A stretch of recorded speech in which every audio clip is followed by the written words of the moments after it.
With patch 2.2, no balance update was released since basically most of the meta now is healthy, and Riot Games are preparing for the release of the new region, Shurima, which is obviously going to have a huge impact on the meta, just like Bilgewater and Targon did when they were introduced. The meta's now had enough time to settle and continue to evolve from patch 2.1, so this video is basically the evolved version of the previous top 10 list, as new decks were discovered over the past couple of weeks. Some decks actually have never been featured before on one of these top 10 videos, so I'm really excited to bring you this video. This is Top 10 Decks Patch 2.2. This video has been done in collaboration with BomberTV. Please remember to like and subscribe and turn on the bell notifications too. So let's dive in. This is Twisted Fate Aphelios, and it's a deck that first appeared in patch 2.1. Features cards from Targon and Bilgewater and has a good mix of followers and spells. It's actually a very low costing deck with a very low average mana cost, with all but 6 cards costing 4 or less mana. It's a fairly expensive deck actually, with 7 epic cards in total. This deck doesn't really actually have an overall synergy or theme in which all the cards fit in. Instead, the common factor here is value. We're talking about tons and tons of value throughout the deck. Aphelios creates infinite amounts of value in theory, providing you with all the tools you need, be it removal, a stabilization tool, a finisher, a way to develop, or an advantage in combat via any of his moon weapons. It simply goes on and on. Twisted Fate incentivizes you to draw a card, therefore generating value. If he levels up, the game is basically over. His blue card allows you to draw a card and refills 1 spell mana. When he levels up, he can play up to 3 Destiny cards a turn, which is also absolutely insane value. The rest of the cards in the deck are basically there to answer the common threats that you see in the meta and or to synergize with the champions. For example, Octopus can be summoned by the new moon weapon, Crescendum, which summons a 2 mana cost follower from your deck. As this is the only 2 cost mana follower in the deck, it will always be summoned. Pick a card can be activated to level up Twisted Fate more consistently. With Pick a Card, you place a card from your hand into the deck, then draw 3 fleeting cards the next turn. Twisted Fate levels up when you draw 8 cards, so this can be achieved super quick. Overall, this deck feels great to play and fits in with players who like to always have the answers to any problem their opponent faces with them. With the introduction of Aphelios, many players have tried to build successful decks with him, and I guess this deck is the best version of those experimentations that all the players have been trying in a meta. Bomber has a more in-depth guide about this deck on his channel, and you can find that in the card above or the pinned comment below. We're seeing a rise in popularity of this deck. It's being popularised by some big streamers. As a result, loads of new players are actually trying it out as a result of seeing it. And I feel this is probably diluting the actual win rate of the deck, which is most likely a lot higher at the kind of masters level and that kind of tier. So this deck is a lot more meta than it suggests.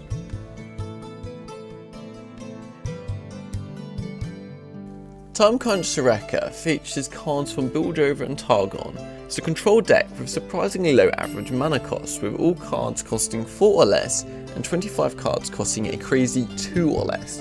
It's a fairly expensive deck featuring 6 epics, including 3 copies of the Starspring landmark. It's a very even split between followers and spells in this deck. The deck has several options to go in for the win. Pure value is generated by Soraka with immense card draw on her leveled up card, which basically allows you to draw a card for the first time you heal a card each turn, which is basically going to be happening most turns. Also great value comes from Tahm Kench removing a unit per turn, whilst you constantly heal him with other cards in the deck. Another win condition is your landmark, Starspring finisher, which is obviously one of the flashiest finishers in the game. At the end of each round, it heals all your damaged allies by 1, and once you've healed a total of 22 damage using any of your cards, you simply win the game. It is a combo deck at its core, but it has some control strategies to face aggro strategies, mainly Broadback Protector, providing both synergies to self-damaging cards to also have targets to heal, as well as keeping your Nexus healthy and kind of controlling the deck, as well as being an okay blocker with its 7 health. You also have lots of tools to protect your combo pieces. These tools include the 4 burst spells, Bastion, Astral Protection, Sunblessed Vigor, and Guided Touch, overall showing what a reliable deck it is. Watch out though, it will often lose the early game, but if you can get through this, it's pretty much unstoppable. Go Hard is still quite a thing in the meta, and Tahm, Kench, Soraka is basically here to counter those specific matchups, so until Go Hard fades, I expect this deck to remain on this list.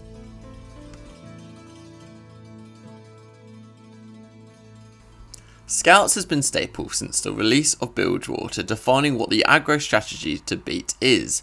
This deck has an incredible curve, benefiting from all the great units coming from Demacia. It's basically Mono Demacia featuring 3 copies of Misfortune. In patch 1.12, the playstyle of this deck has not changed much, but seems to have success due to mid-range doing well in the current meta. On the mulligan, you always want to keep Misfortune and Quinn, as those are key cards in the deck, but it's also important to have your 1-drops, Fleet Feather Tracker in particular, so you can also swap your Quinn for a Lucian if you feel Lucian suits your playstyle better, so a little bit of flexibility here. You want to level up Misfortune as fast as possible, which is always great if you want to attack with your scouts. So don't worry about killing your scouts, because basically you just need to get those attack rounds in as much as possible. You also have a lot of ways to generate value thanks to your tricks. Ranger's Resolve to counter AoEs and get value trades on wide blocks. And you've also got single combat to remove their key cards, often getting a value trade by doing that. There's also Riposte as a way to shield from removal and deal bonus damage. And finally Back to Back, which is amazing if casted on your scout units, as they benefit from double the amount for that. Obviously they're getting 2 attacks, so double the bonus. Scouts got a big hit. Both Misfortune and Grandpa's got nerfed, 2 key cards in this archetype. The deck was so strong that we still see it in the top 10, but it definitely went down in terms of consistency and viability. So what I've done is I've included the deck code in the description that doesn't actually run Grand Plaza, so you should only really notice the Misfortune nerf, so therefore it's still got a pretty good win rate. This is Zoe Lee Sin Targon and features cards from Targon and Iona. It's a very spell heavy deck featuring 23 spells in total. Has a lot of low cost cards too, with 23 costing 2 or less mana. The deck is fairly expensive with 6 epic cards. This deck is the finest example of how a combo deck can work. You want to survive against aggro decks, and you want to get your combo out as fast as possible against control decks before they get to their late game. The combo here is to level up Lee Sin, cast Zenith Blade on his ability so it hits the Nexus and removes the blocker, and then with the Overwhelm from Zenith Blade, Lee Sin will actually hit the Nexus, making it an unblockable double attack, which seems broken, and to be honest it probably is. You would think that this is really simple and easy to achieve. In theory it is, if you can survive long enough.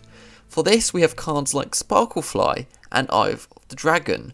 Sparklefly and Eye of the Dragon's Draglings both have lifesteal, so you'll consistently summon Draglings with this as the deck has so many low cost spells.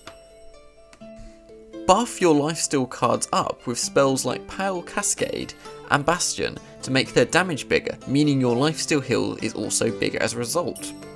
Next, we want to level up Lee Sin, and to do this we have to cast cheap spells, and cards which generate those cheap spells, for example Mentor of the Stones who can create gems, or Pale Cascade once again, as this is just 2 mana. Then occasionally you may have removal spells of challenger cards trying to take out your Lee Sin, and aside from his obviously natural barrier you can get for his ability, you can also cast protections like Deny or Bastion once again. With the introduction of Zoe, the Lee Sin Targon archetype got some changes, but essentially plays out the same way.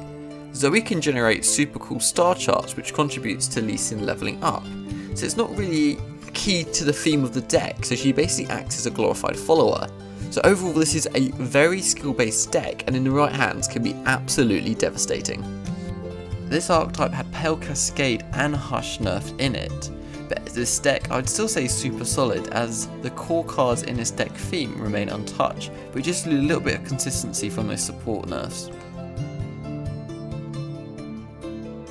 Fiora Shen is primarily a Demacia deck which also features 13 cards from Iona. It's a mid-range deck which takes advantage of 2 keywords, Barrier and Challenger. So in other words, revolves around very simple combat where you're doing favourable fights and protecting your units. It's a fairly expensive deck featuring 5 epic cards.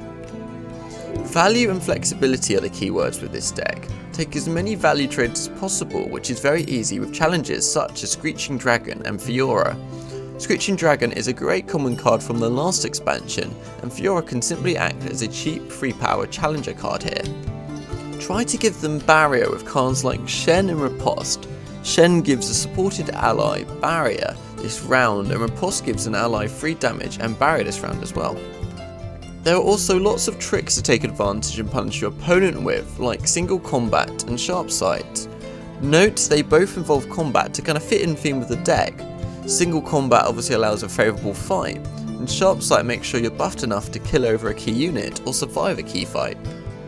If value doesn't win you the game, you always have the Fiora win condition, which is easily achievable with all the protection barrier cards you have in this deck, including Iona cards such as Spirit's Refuge, so overall a very solid deck fitting most playstyles and players.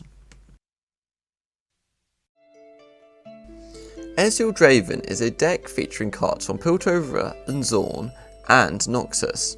It features a very balanced mix of spells and followers and has a very low average mana cost, with all but 2 copies of Captain Farron costing 4 or less mana. It's relatively expensive, featuring 5 epic cards. The core idea of this deck is to get your Captain Farron out as fast as possible and finish the game with him. To accomplish this goal, you need to do 3 things: draw him, survive, and deal a little bit of damage before he comes onto the board. To accomplish the draw part, we have the so-called discard package. Discard to draw cards like Sump Dredger and Rummage are fantastic draw tools, which unfortunately would not really increase your hand size, but basically quickly cycle through your deck faster to get the cards you need. That's where Draven, Chomp Womp and Ballistic Bot come in. By generating cards which are not as very useful, you can use them as basically easy discard targets and replace them with more valuable cards. To survive, you have lots and lots of control tools, like Mystic Shot and Thermogenic Beam. Use these to take out your opponent's key cards. On top of that, all the units from the discard package are pretty good blockers too. Ezreal can be involved in your game plan, which also helps on the control side, giving you additional Mystic Shots. Finish off by summoning Captain Farron and using his Overwhelm and the Decimates he generates to quickly finish off your opponent. Captain Farron appears in this deck got nerfed, and this deck is much more noticeable than all the others that he was basically running. So this deck is still super consistent though, which is why it's still pretty high on this list, but not the number 1 spot.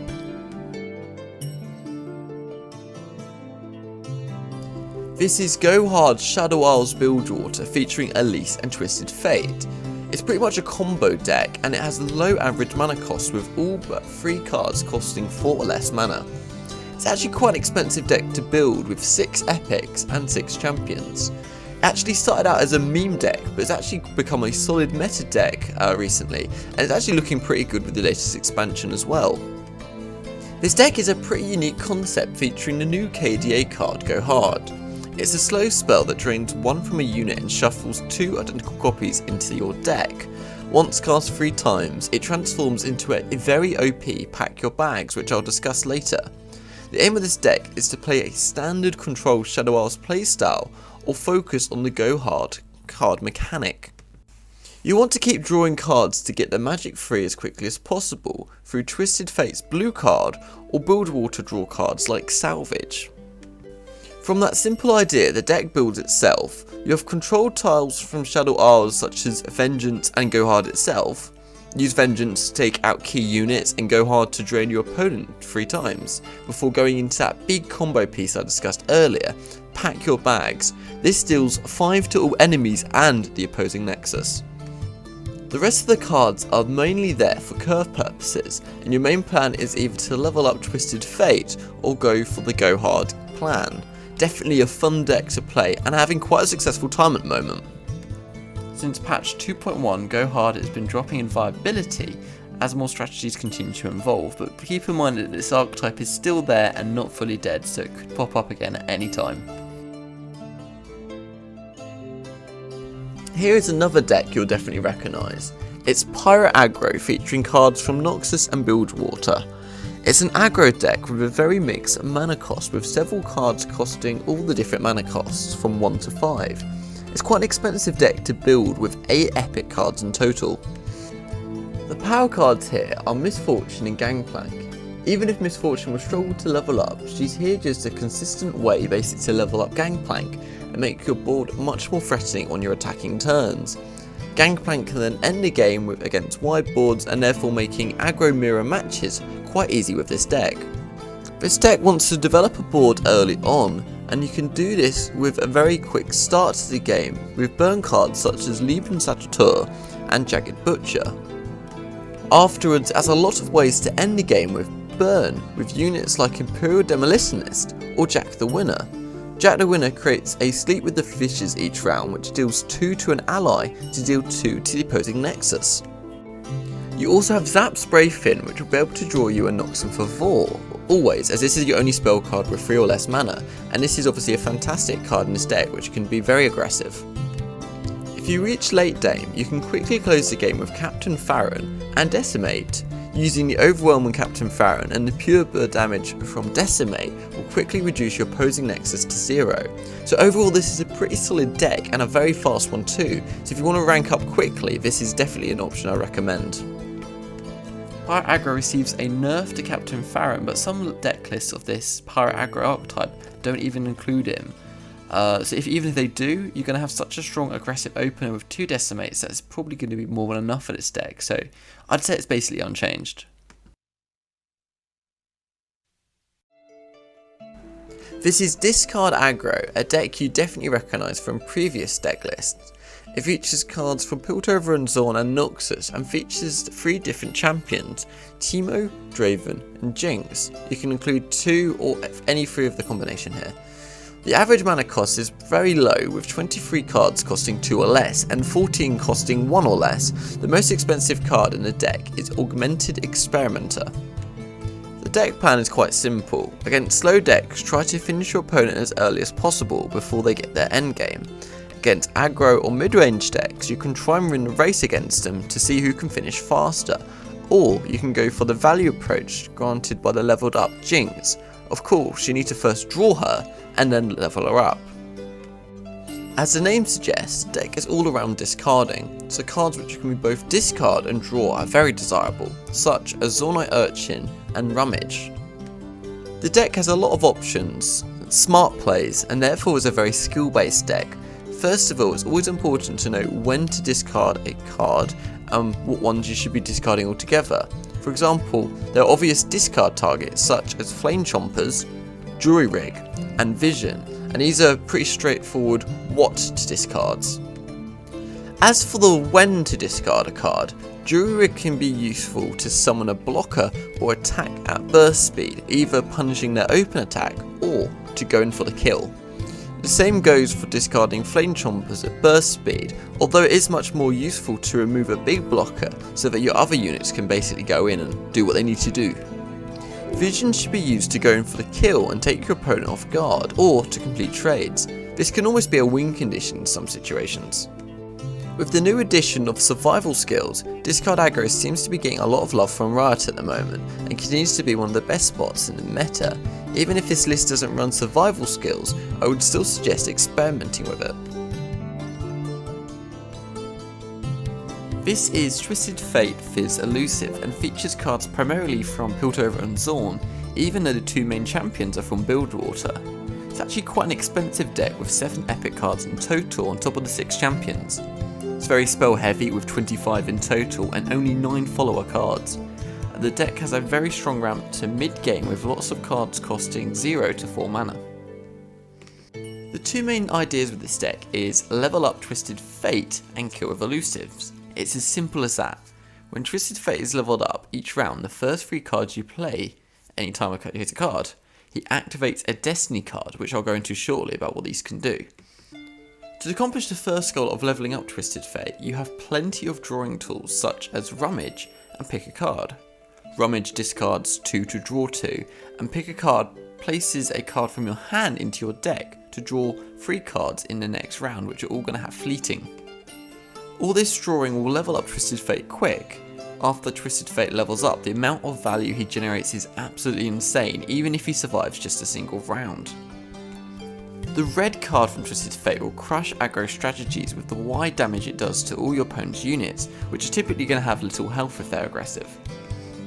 Yellow card can set back the tempo of your opponent on the turn they go in for their finishers. Imagine how triggering it's going to be when you deal 2 damage and stun their boss card just as they're about to win. Blue card can generate more value and it's useful in a control matchup. Now imagine casting all 3 of them in the same round, all 3 of Twisted Fate's cards, which can easily be done with the amount of low cost burst spells that this deck runs. To finish and kill, we do this with elusives and we mainly have Fizz and the hidden gem Wiggly Burblefish. If you start off with a Fizz then draw on turn 2 into Suit Up, this can be devastating. Suit Up costs 2 less when drawn and sets a card's stats to 4/4. Also activate Fizz's effect so he's untargetable and elusive. The 4/4 stat line is basically unremovable in the early games and can only be answered with the single target removals like Vengeance or multiple removals, giving you an advantage on the value and baiting out removals for safer Twisted Fate later on, so he can obviously be generating the value of his cards. Wiggly Burblefish is also the best target for Imperative Improvement to push for more elusive damage while also protecting the generated copies from pings. This spell simply creates a copy of Wiggly Burblefish with the additional 1/1 stats. This deck suffers a lot from AoEs and removals in general, but against a deck with none of these, it's basically unstoppable. Twisted Fate Fizz was one of the first decks to go top 1 in Masters last patch, and it's slowly growing in popularity, and the meta's basically evolved to answer this new threat with Anivia Reborn, for example. This deck is still in the top of the most competitive decks at the moment. And there we go guys, what do you think to this top 10 deck list? On the last version of this video, Aphelios did not actually appear, so we can already see him starting to have an impact on the meta. I'd be curious to see what you think of him as a champion. Is he balanced or too strong? The data presented here is analysed by BomberTV using MOBA analytics. He's a Masters tier player with a background in game theory and game design. He took the most winning archetypes into Master tier, excluding ones with small play rates, analysed their key properties on why they are so strong. Link to his channel is in a pinned comment and in the card above.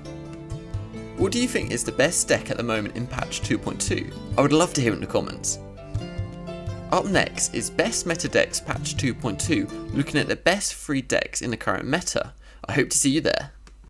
I've recently set up an Instagram account, @LoreGuides, and I'll be doing a giveaway shortly. Please follow this account for see posts about new videos, and for being a chance of winning this giveaway. Please remember to like and subscribe, and turn on bell notifications too. See you next time guys.